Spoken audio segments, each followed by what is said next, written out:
James Cameron is not doing anything different for Avatar 2, as we found out. So it says right here that Avatar 2 will feature colonialist and environmentalist propaganda. There's been some pushback on this, saying like, if you paid any attention to the first movie, you should have known that it would repeat itself in those themes. Yeah. And that's what I took away from the first movie as well, even though it's been many years since I watched it. That was definitely a very big theme in it. Yeah, the big tech army bros versus the all virtuous, harmonious society of blue cat people who have never done anything wrong. My favorite part about all these stories like this is he talks about how like his stories have nuance, but they rarely ever in any context show a lot of like detail to the good guys. They're always just just blandly good. Right. And the other thing that was funny is we were talking about I was listening to a review of Bullet Train last night, and they were talking about how Brian Tyree Henry's character wouldn't be allowed to be like pure evil, even though most of the people in that movie are extremely self-obsessed and violent. He ends up sacrificing himself at the end because they wouldn't allow the black guy to just be bad, because that's modern Hollywood. And I feel like that's how it is about, they would apply the same logic to anyone involving environmentalism or involving any type of climate change, stuff like that.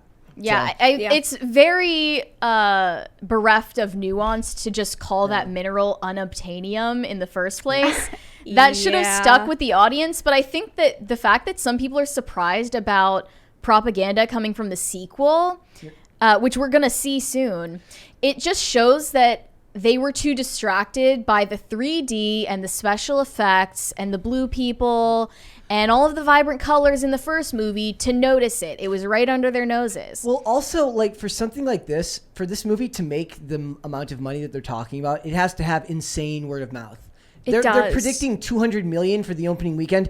I was like, I don't know if you know how far away 200 million is from 2 billion, but that's like a really long distance down the road. He still hasn't elaborated on what he meant by saying they need to reach 2 billion to break even. Yeah.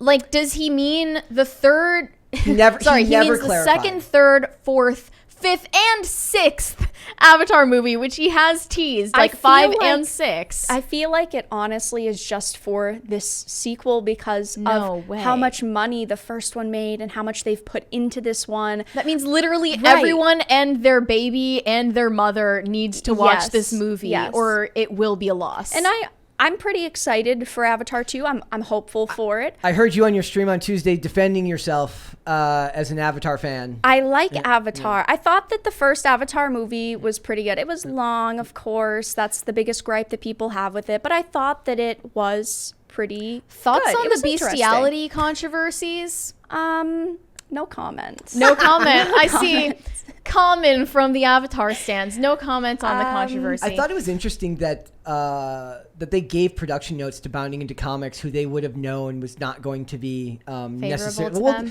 that they were going to be fair, that they were going to have their own opinion. They weren't going to take the word of the company and just go with it and say this is going to be great no matter what. Right. It says the climate change propaganda is baked into the premise that the Earth is somehow doomed and has become uninhabitable in the decade or so since the film. I love how like they wonder why everyone's so depressed, and then like they make movies like this. Having a theme like that isn't inherently hopeless. It is. Because like think about WALL-E. You know, like that movie showed this dystopian reality where Earth turned into a complete trash heap, and then we had to fly off in this arc away from the Earth, and then we all became obese and stupid. Yes. And then, you know, it's still a heartwarming, positive movie, and it's appropriate for children. I think that when it comes to a movie like Avatar, though, what bothers me is just the hatred for humanity that's so palpable in the way it's written. The misanthropy just is way overdone, and you have to side against humanity to sympathize with the good guys. And it's like, I think that's very intentional. And I said this before, like how, I mean, it makes me go into like Alex Jones mode where I'm like, I'm a pioneer, I'm a human. Like, I am pro-humanity and I am not pro alien blue people. Well, here, let me push back and give you some hope for this, and it's going to be a very strange example. So I've mentioned this before on the podcast. It's one of my favorite examples of the weirdness of Hollywood, of things that don't normally happen. James Cameron has done exactly one TV show in his lifetime. It was called Dark Angel. He created that show. He only directed one episode, but the plot, the premise, all of the characters, those came from him. It's about a genetically modified, basically she's a mutant. She's a female mutant that can beat everybody up, starring Jessica Alba. And there's a line in the very beginning, like literally the first scene in the show, because it takes place in a dystopian Seattle. And one of the lines says, "One of the things I don't understand is why they call it a depression." I mean, everybody's broke, but they're not really all that depressed. And the point there is that even in the hardest of times, the people, come together to kind of get through and survive the fascist regime and find that's something around to them. hold on to. So maybe there's the possibility that type of storytelling would bleed through into this movie's storytelling. I hope so, because I want to be hopeful for Avatar 2. And I hope that they do not take the first movie and crank it up by 100. Because the first movie did definitely have a lot of these very similar underlying themes. But I'm afraid they're going to push it way too much, which I think is the fear with a lot of fans at this point.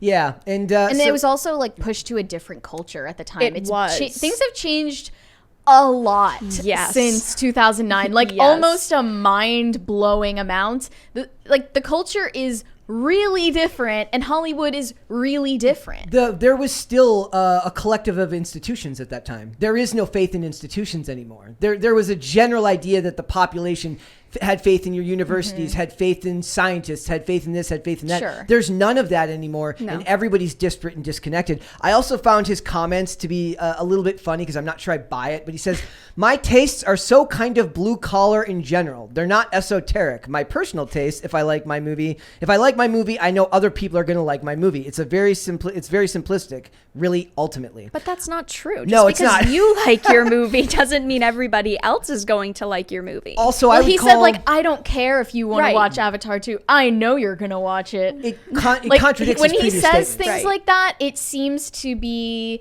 in contempt of the audience, or the target audience, which is literally everyone. Yes. The entire everybody globe to watch it. Yeah, and there was this plot line in the first movie where, of course, you have this love story between one of the Na'vi and I forget the name of the main character because it's such a forgettable movie. The male? Yeah. Jake Sully? Jake Sully, yeah. Yes. They have this love story in the movie, and that's sort of to show that they can find unity between the species. I don't think that any of that messaging is going to be evolved in the second one. I don't think so either. I mean, how are they going to do that? That would be my question. Yeah, because now he is completely assimilated into their society. Right. So there's not that love story. He's renounced his humanity. Right. Fully. Right. Which is weird. I don't like that. And it's also kind of a cheapened version of Pocahontas. Honestly, that's a pretty common comparison. Yeah. He said he then noted he would be trying to push the message. He says, "We skipped from complete denial of climate change to fatalistic acceptance, and we missed the middle step. The filmmaker's role is not to make it all doom and gloom anymore, but to offer constructive solutions." He also pointed out how he thinks that audiences don't want doom and gloom. No crap. Right. But the other thing here is maybe I buy that Terminator and Terminator 2 era James Cameron is blue collar, and that had plenty of commentary about technology and fatalism and stuff like that. I don't know if I buy that it would be, even if it is done the exact same way, it's not going to be received the same way because it's not the same world we lived in the late 80s. Sure. I mean, even when I recall Titanic, there's this messaging that all rich people are evil. Yeah. And poor people are the ones who have hearts. Mary's most base take is that the husband is not all that bad of a guy. Well, yeah. I mean, he was only her fiance then. But fiance, sorry. Still, she's cheating and lying.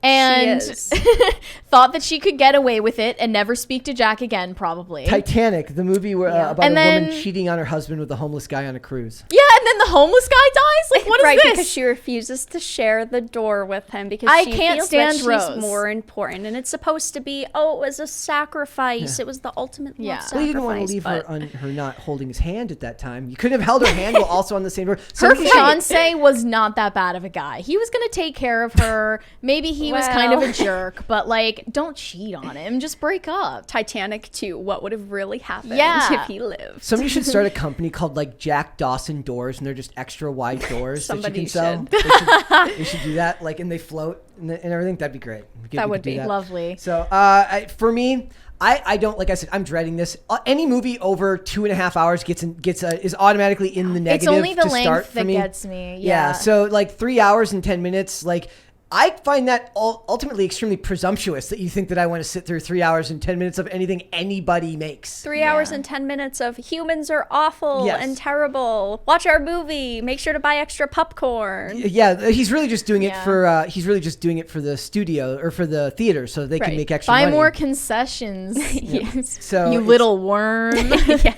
He says, this was the other part of the quote that I thought was really funny. He says, I don't worry about it. I don't think anything one does artistically in life should be determined by the trolls and the naysayers. You should just go where you think it makes sense. Yeah, anyone who disagrees with me or criticizes me, they're a troll hater or and a bot. troll. Also, that's a good one. True. But remember, I did like a whole video a long time ago. I don't know if it was how long ago it was about how bot is the new troll. Like, it's like you just blame everything on bots because it's not provable. They're like, review bombing Avatar too. But also for this, it's kind of like, does anybody, like, naysayers, sure, but does anybody really care?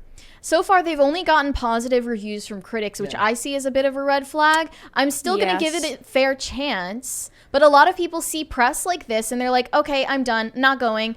Because they're like, I don't want to pay money to get guilt tripped. But at the same time, like, don't be mad at a sequel for continuing the theme of the last movie. People do love new technology, and this was filmed on new camera. They literally built new cameras to make this. And that is exciting that they created new camera tech, and they're really trying to break boundaries. But it's not 2009 anymore. Right, and that's 3D the problem, isn't new anymore. I don't think that it's going to be as groundbreaking as the first Avatar, and they're going to try to play it off that it is, and people are probably going to see it and go, it's literally Avatar 1. Is this something you're willing to go see in the theaters? Or are you going to wait? I haven't decided yet. I am going to see it pretty close to release, though. This does seem like one that if you're to make the exception to go to a theater, it's probably the one you want to do it for. Right. I would literally never watch this at home. Oh, yeah. if the hype is around the ability to see it. Well, because on you'd the be big screen. pausing it, and I'm 2.5 hours in. I'm already pause so it for 10 tired, minutes. you know? I'm so tired. I have other things to do. Also, I find the idea of any type of environmental propaganda being blue collar really funny, because blue collar people can't worry about stuff like that because they're too busy working their blue collar jobs. Like, maybe that's just me. Like, it's like, it just doesn't seem like a very blue collar idea. I don't think of anything that level of Hollywood as blue collar. I think of the closest thing you get to blue collar in Hollywood is people who work like network television, where they do 22 to 24 episodes a year and they work constantly. That feels blue collar to me. $250 million budgets or $500 million budgets where you yell at executives to get out of your office is the opposite of blue collar. Get the F out of my office. Well, and then telling you that your masculinity is toxic and very, very bad. So the whole movie will just be Na'vi eating soy and having and avocados. Soy future. Yeah. This is Big Avocado. They're all behind this. Yeah. Oh yeah. They will. Our chat will agree. Big Avocado is probably the reason for most of the things going on. Speaking of chat. Thanks for watching this clip, guys. If you want to see full episodes or follow us on social media, links are in the description below. Bye.